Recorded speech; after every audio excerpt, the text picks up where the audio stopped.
Hello, folks, and welcome to the second installment in the saga of Wisna.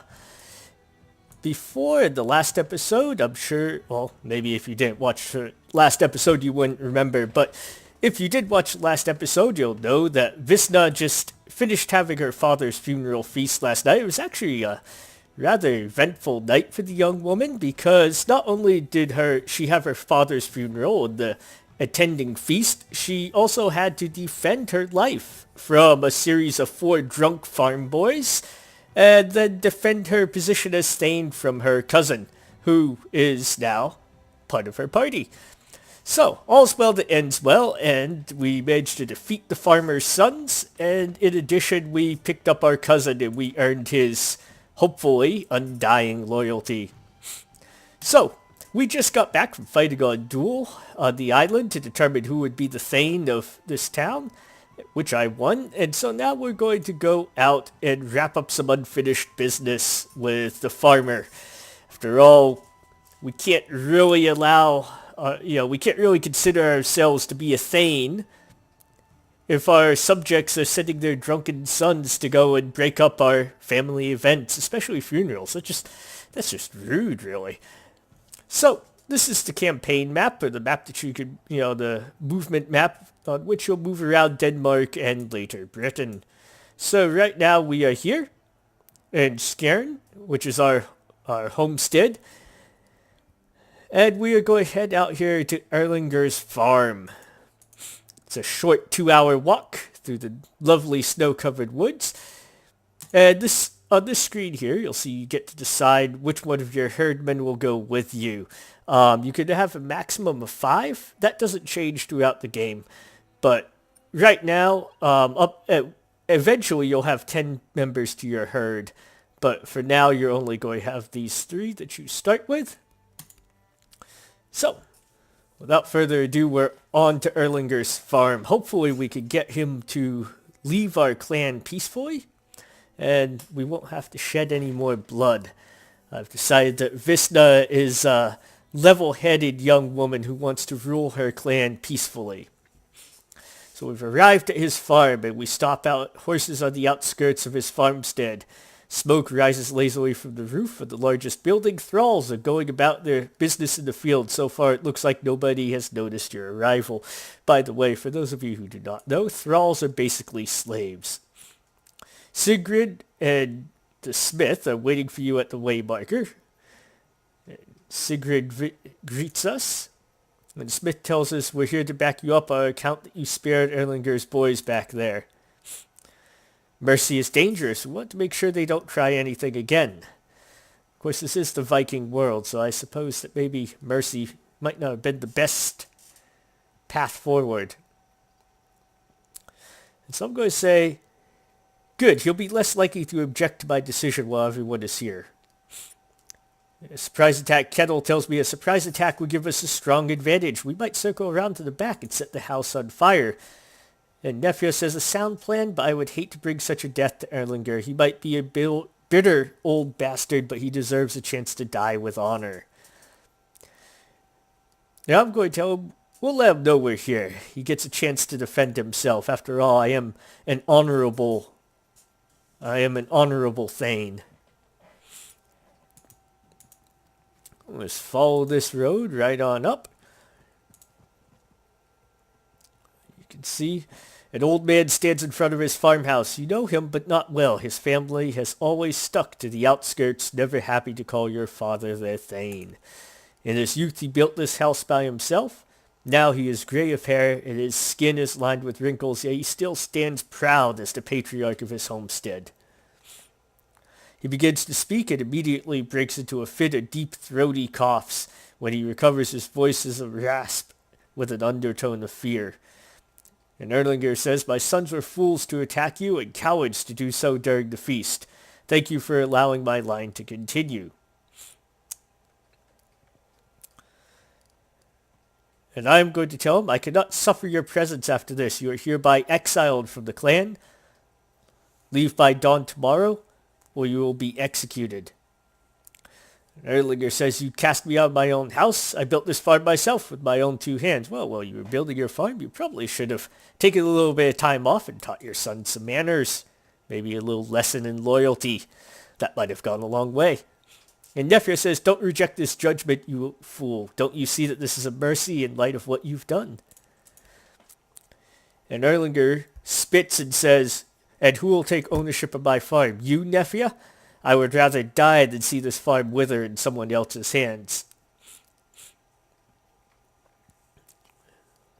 I'm going to try my sense check. So when you see these options in dialogue, that's basically just telling you that it's going to do a check on that stat.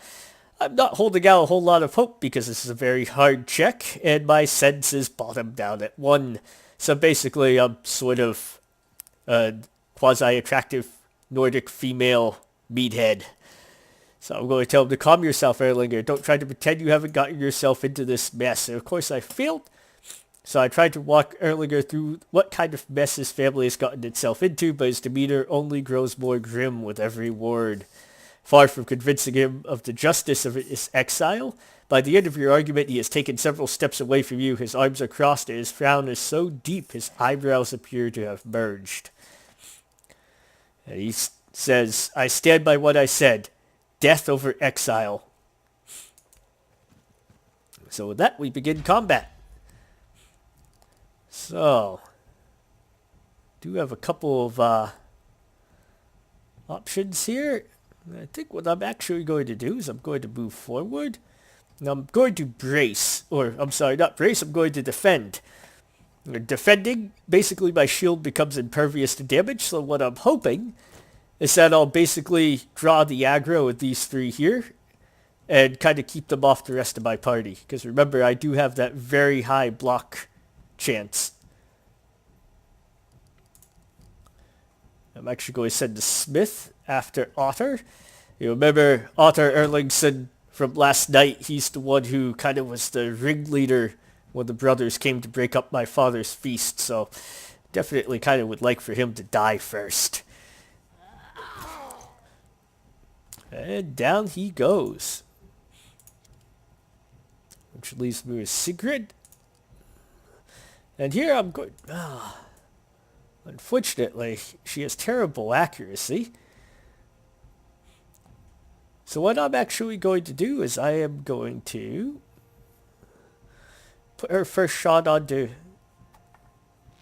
the healer back there. Remember, we went over these symbols in the first playthrough. Those little crosses there, the cross is an indicator that they're healer. Now I am going to move her up. And you'll note she is kind of close to that thrall, but thralls tend to be very weak. So I'm not too worried about it. And then Kettle, I'm going to try to have him finish. No. And see, this is nice because you kind of get this tooltip. It's going to show you kind of your chance to hit, your expected damage, your armor-piercing chance to crit, etc. So you can see my chance to hit's only 35%, which is next to nothing. So what I'm going to try to do is I am going to just put another arrow into him, I guess. So unfortunately, I did not kill the healer outright. But I did do quite a bit of damage, so that should be fine. I'm going to send Leaf down here to take on Almar, who's one of the thralls. And now it's the enemy's turn, and you can see the thralls are starting to move up through the pastures. Oh no, I got stunned. That's not good at all. Luckily, it doesn't seem that anybody else is trying to attack me, so that's good. Give me a chance to recover. Their healer's trying to run around. I'm not quite sure where he's trying to go to. So you can see right there the importance of not getting stunned, because if I had gotten attacked, I would have been pretty much kind of SOL. I would have been, like, if he had chosen to attack me, I wouldn't have been able to block his attack at all. So it's a good thing I wasn't. It's a good thing he didn't attack me. And surprisingly enough, I'm surprised. I thought he would be dead from that, but he's not. So I'm going to have to waste an arrow to put him down. And of course, she misses. What else? And now I am going to use quick shot with Kettle because he's so close to this guy. I'm just going to try to take him out. And I'm going to hope that by some miracle I manage to get a hit on this and take him out as well. Yeah, of course I don't. Too much to hope for. But at least I did drop their healer, which was that was kind of one of my primary goals. So I have to hope I don't get hit. But that time I did resist the stun. So you can see that physical resistance kicking in, which was good. Definitely don't want to take any more damage than I really have to. And I want to be able to keep that block up.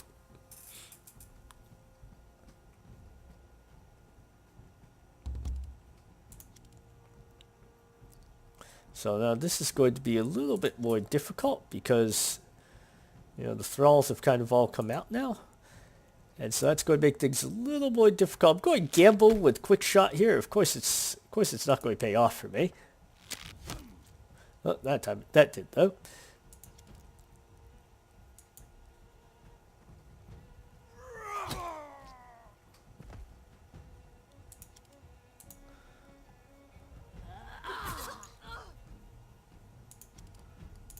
I am going to defend again. Well, I hope Kettle can take him down. It's not a great chance to hit. I'm going to have to hope he can get it. And he does. Kettle drops one of Erlingr's sons. And then hopefully Leaf will be able to catch up with the Thrall in the field here. And this is actually a pretty easy fight. And when I first went through this fight, I thought it was going to be very difficult because they're so badly outnumbered. But, I mean, the enemies, most of them are pretty weak. And they're just not, they're not that dangerous to you, I suppose. They're just not very, like the Thralls really don't do much damage. I mean, Erlingr does if you don't take care of it. You can see right there, I just used the Smith's, what is it called? Shield hook, which exposed him. So now his shield will not, he can't use his shield to block at all. And so we're just going to finish Otter off this turn. Well, not Otter, I'm sorry, Erlingr. We'll finish him off. And he was killed. Now I'm going to move up here to engage this Thrall. I'm going to send the Smith around. I'm probably going to send Nephew with him because he's a little bit low on health. So if he does run into any enemies, it's going to be important that he can kill them pretty much as quickly as possible. So... and then I am going to activate Ranging Shot. This is a great ability. It's pretty much a free action. And what this does is it basically pops this enemy out of cover. It makes it so that she can't stay in cover now. And, oh, nope, there's still, I don't know what that is. Is that just hard cover? I don't know why I can't get that shot through to her. Hopefully I will if I move down there. It's very odd. I'm surprised I can't get that shot down there, but oh well. I'll move both archers up to engage her, and I'm going to move Leaf around to flank her so that she can't run out that back door there. And that should conclude all of my moves. Now, normally if you were fighting kind of a more challenging group of enemies, you really wouldn't want to be spread out like this because you kind of open yourself up for, to have them kind of turn on you or pick you off one by one. But these enemies are all very, very weak, so I'm not overly worried about it.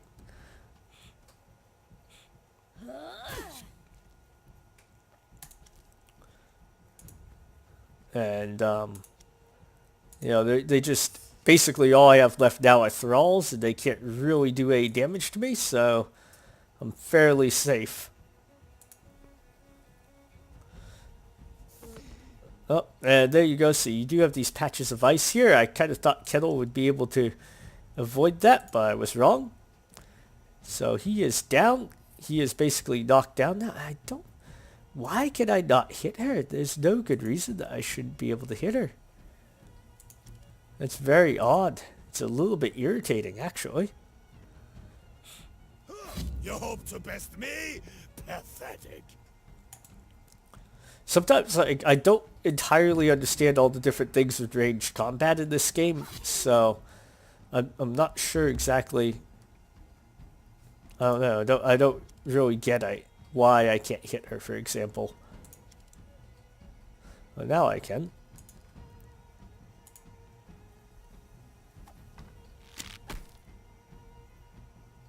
Although it doesn't seem to work out. And that's the downside to quick shot, is it's not nearly as effective until you get some of the, it's basically until you get better accuracy. It's not really that good.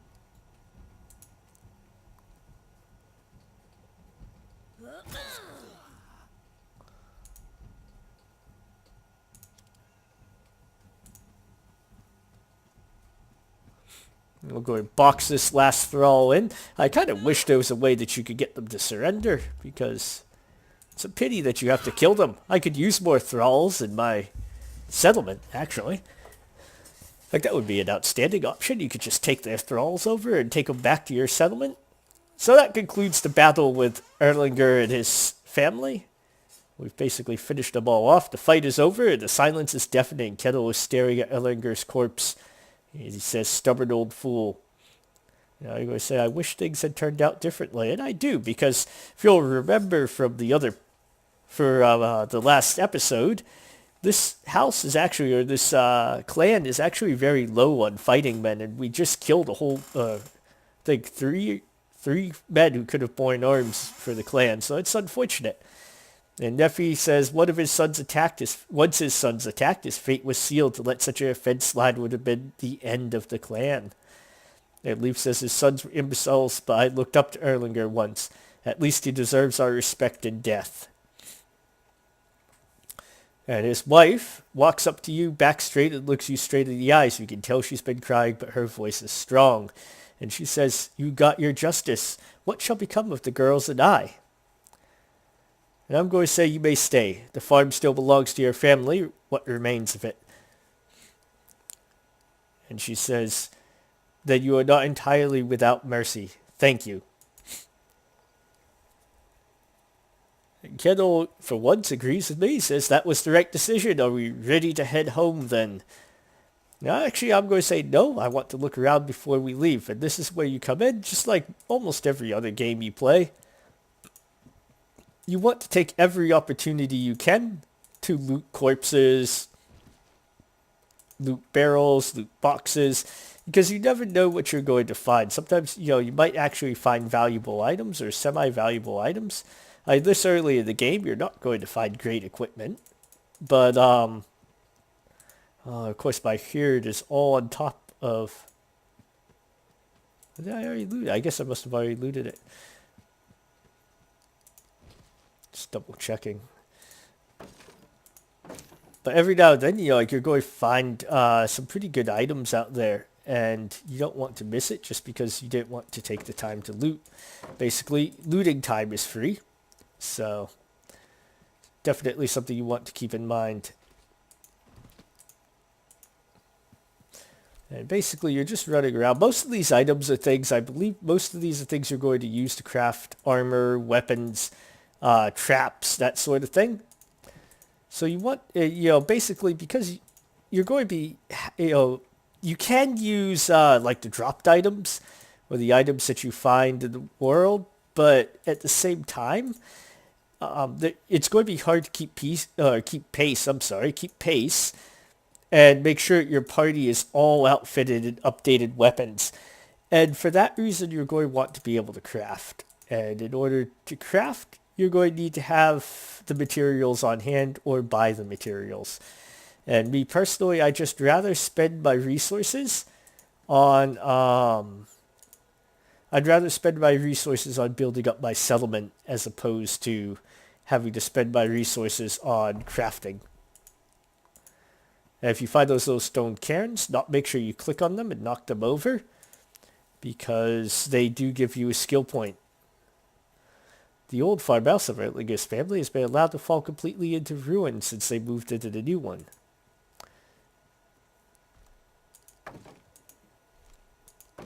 Now you'll note that there was that character back there who does have something to say to me. Now, I will go back and talk to him. I'm just making sure I fully explore the map first. And just remember, this is really something you're going to want to do on pretty much every map that you play, or every map that you go onto. You're going to want to explore it as much as possible, just because you never know when you're going. Like, for example, I just found some armor padding there. That's a critical item in terms of crafting armor. So yeah, you just want to make sure that you're not missing any equipment. There are some places in the game where there are good equipment drops, and if you're not doing this and going all over the place, you're going to miss those drops.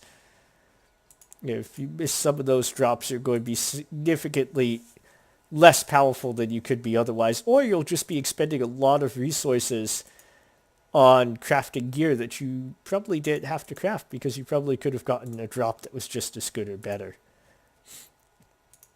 Let's go back and talk to this guy.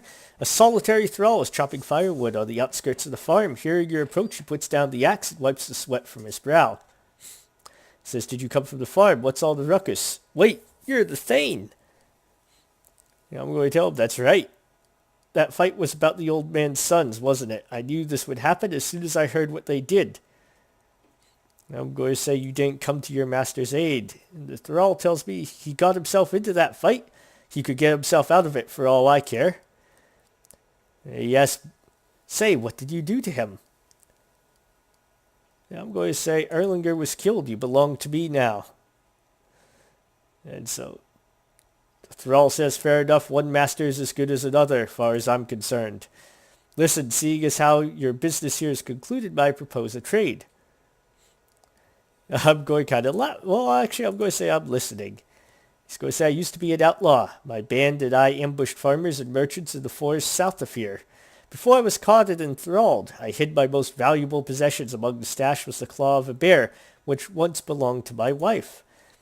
That trinket is the only thing I care about. If you'll find it for me, you can keep the rest."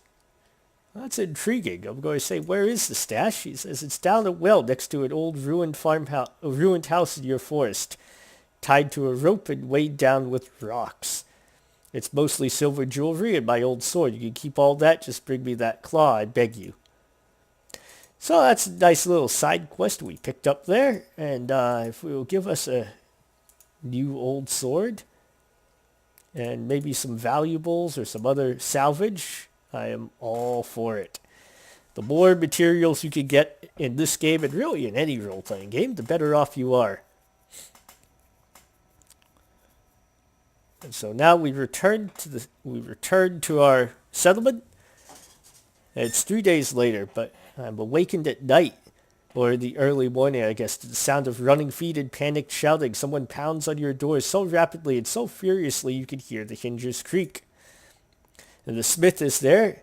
He yells, "Wisna, Rourke, Astrader, are you in there? We're under attack. It's raiders from the sea." Your brother and your mother are scrambling out of their beds, rubbing the sleep from their eyes and shaking the confusion from their heads. So obviously I'm going to don my armor and weapons. I grab the most essential equipment and throw on my clothes. Outside a fire roars to life, and the sounds of steel crashing against steel reach me from the direction of the coast. I'm actually going to stop this episode here. The reason I'm doing these in shorter episodes is I think it will be easier for the audience to watch. And also, it's going to be easier for me to upload to YouTube, because it seems to take me forever to upload the longer videos. So, that concludes episode 2 of the saga of Wisna. Let's come back for episode 3 to watch Wisna and her companions defend their settlement. Thank you very much for watching. Take care. Have a good night.